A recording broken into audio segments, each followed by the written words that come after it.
பட்டினத்தாரின் ஞான புலம்பல். உணவைதான் சாப்பிட்டேன், எப்படி மலமானது? உயிரோடுதானே இருந்தேன், எப்படி இறந்து போனேன்? மலம்தான் உணவாக இருந்ததா, இல்லை மரணம்தான் வாழ்வாய் இருந்ததா?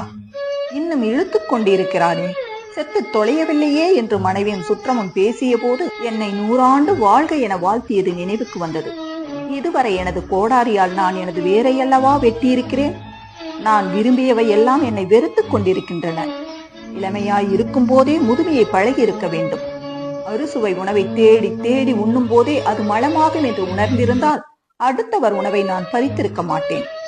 அனைவருக்கும் பயன்பட வேண்டிய பொன் பொருளை ஒரு திருடனை போல் பதுக்கி இருக்க மாட்டேன். காலம் கடந்த ஞானம். பாயும் நோயும் தவிர யார் துணை வரப்போகிறார்கள்? இறந்தாலும் எனக்காக யார் அழப்போகிறார்கள்? பிணமான பின் இந்த மாளிகையும் பணமும் எனதென்று நான் சொந்தம் கொண்டாட முடியுமா? சந்தனத்தால் மணந்த உடல் என்றாலும் இறந்தால் மணக்கவா போகிறது? கண்ணே மணியே என்று கொஞ்சிய தாயும் என் உயிரே என்று சொன்ன மனைவியும் பிணமான பின் உடன் வரப்போகிறார்களா?